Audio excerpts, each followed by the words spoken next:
அப்பாவை இந்த நிலைமைக்கு ஆளாக்குனது எவனா இருந்தாலும் சரி, நான் அவனை விட மாட்டேன். அம்பாள் தாலிய உங்க சகோதரி கழுத்துல கட்டினா அவங்களுக்கு உயிர் வரும்.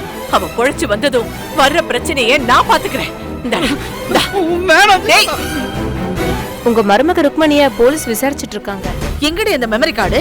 உங்ககிட்ட போனை கொடுத்தவங்க அந்த கார்டை எடுத்துட்டு கொடுத்துருக்காங்க. என்ன பாத்தீங்க? எல்லாத்தையுமே பார்த்துட்டோம். இந்த கர்மத்தை நானே குப்பையில தூக்கி போடுறேன். இந்த பேக்ல என்ன வச்சிருப்பேன் தெரியுமா உங்களுக்கு? என்ன மாமா வச்சிருப்பாங்க? Brandy or something. அதான் டாக்டர் சொன்ன கெடு முடிய இன்னும் 1/2 மணி நேரம் தான் அவனை சக்தி கழுத்துல தாலி கட்ட வைக்க வேண்டியது உன் பொறுப்புமா. அந்த சரக்கு பாட்டிலும் சிகரெட் பாக்கெட்டும் நம்மள காப்பாத்திச்சுடா. முடிஞ்சா பில்லு கட்டி உயிர் பழைச்சுக்கோ, இல்லன்னா இங்கேயே அனாதையா கிடந்து சாவு. உங்க புருஷன் கூட நீங்க சேர்ந்து வாழ்றதுக்கு நான் ஏற்பாடு பண்றேன். நீ இப்ப போ, பின்னாடி உன் தங்கச்சி உனக்கு துணையா அனுப்புறேன்.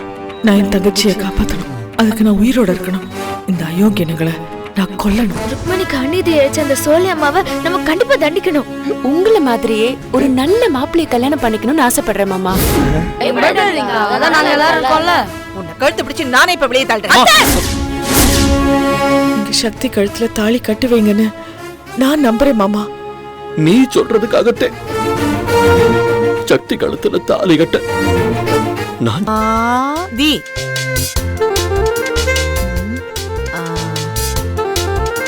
உலகில் உள்ள எல்லா உயிர்களிடத்தில் சோலைமா சீக்கிரம் படிங்க.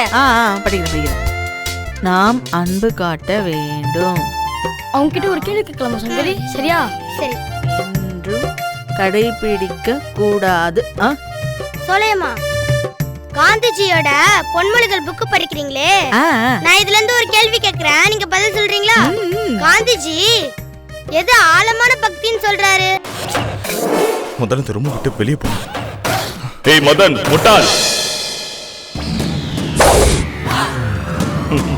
முட்டாள், நீ யார இப்படி பயப்படுற? வீட்டெல்லாம் தொடச்சு முடிச்சாச்சு, வேலை முடிஞ்சிருச்சு. என்னது வேலை முடிஞ்சிருச்சா? இன்னும் முடியல. போய் கிச்சன்ல சமைங்க. இன்னைக்கு நீ சாப்பிடண்டி, அதுதான் உனக்கு தண்டனை. அத்தை, காப்பாத்துங்க அத்தை.